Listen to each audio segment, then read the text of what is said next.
Begin with our top story tonight. Ann Coulter has once again created controversy with some language she used last week while speaking to an annual gathering of conservatives in Washington.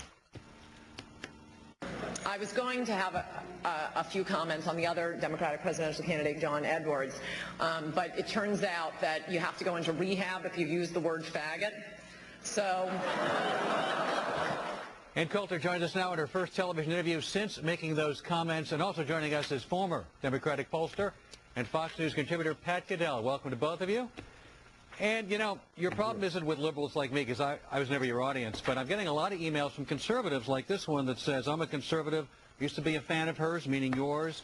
You're an embarrassment, this person says, to conservative beliefs, to the Republican Party, and to anyone with a shred of self-respect. Do us a favor, shun her. What do you say to conservatives who respond to you now like that? That's how all liberals begin letters denouncing conservatives. I've pointed it out liberal many wrote this, not a times. conservative.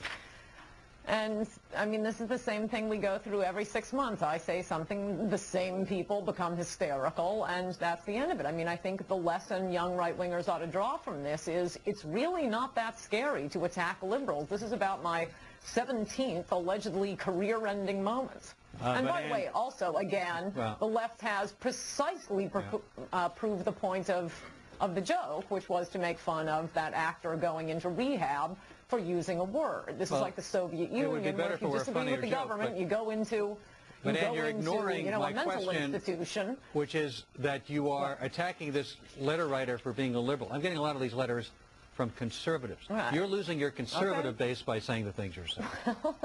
Well, okay, we'll see. That's what has happened every other time for about a decade now. You every continue 6 to months, say I get the same thing. Your answer is, okay, it was a joke. Would you make a racial slur and just say it was a joke? No, that's preposterous, and I think it's offensive that, you know, you immediately, whenever you have to go to the argument, oh, would you use the N-word? I mean, that is part of this semantic totalitarianism, to compare everything to the N-word. No, if you weren't brought here as I didn't say the N-word. I said and you a weren't racial legally slur. discriminated against. You hear this when people say, you know, we can't use the word illegal alien because that's like using the N-word. No, those are words that are specifically used to demean a particular race. The word I used has nothing to do with sexual preference. It is a schoolyard taunt, and unless you're going to announce here on national TV that John Edwards, married father of many children, is gay, it clearly had nothing to do with that. It's a schoolyard taunt. You're tap dancing around my question. I asked you a very simple question. I didn't ask about the N-word. I simply said, you write this off and say, oh, it was only a joke. And I just said why I would. You used a word that's very offensive to gays. Would you use a word offensive to another group of people and say, oh, it was only a joke? Where do you draw the line? It isn't offensive to gays. It has nothing to do with gays. It's a schoolyard taunt, meaning wuss. And unless you're telling me that John Edwards is gay, it was not applied to a gay person. Was Isaiah Washington wrong to use that word when he used it to describe T.R. Knight? Yes, he used it incorrectly, but I still don't think he should go to rehab for using a word. I think that's crazy. I think all of America outside of Hollywood thinks that's a wee bit crazy. So he used it incorrectly, but you used it correctly? Yes.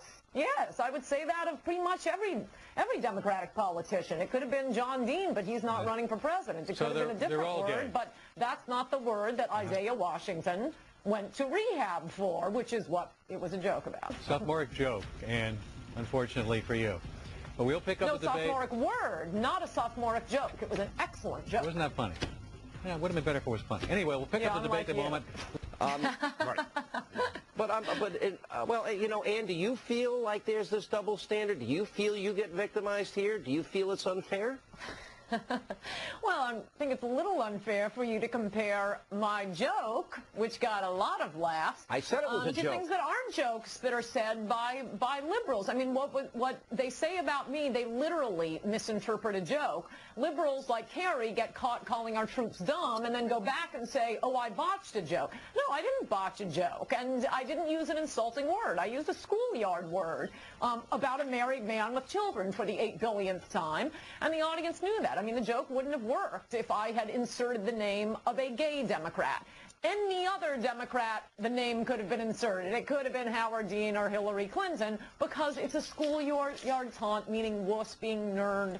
First of all, I went to AnnCoulter.org today because I had some free time, and It says there at your website, Ann Coulter is our hostess. You may agree or disagree with her positions, but any disrespect toward Ann will be grounds for immediate removal. Debate must be honest and fair. Obscene, profane, vulgar, threatening posts will not be tolerated.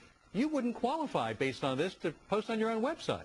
Of course I would. That wasn't okay, it's hate speech. This is what I'm talking about. What's that? This is, by the way, an excellent chat room at AnnCoulter.com. I recommend the viewers go there. We have a lot of fun. I often post. But, Alan, this is exactly what I'm talking about, this speech totalitarianism, where you want to come in and say, oh, that's hate speech, that's hate speech. And, you know, the things I have heard about this, that it has to be a speech appropriate for the nursery school, or it has to be a speech that Ronald Reagan would give. Well, this is a way of being totalitarians about speech. Well, no one's saying you don't have the right to say those things. No one's saying no, you're right to say it. No one's saying you should not have the right in America to say it. So no one's taking away those rights. How do you feel about the fact that the three major Republican candidates have basically disowned that comment from you and said it was inappropriate?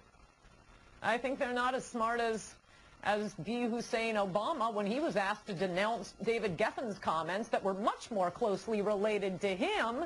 He said, I don't see why I should have to apologize for what someone else said. And the media was in a swoon. But apparently, our top three Republican nominees aren't that smart.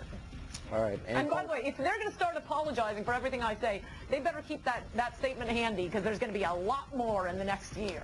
All right. Well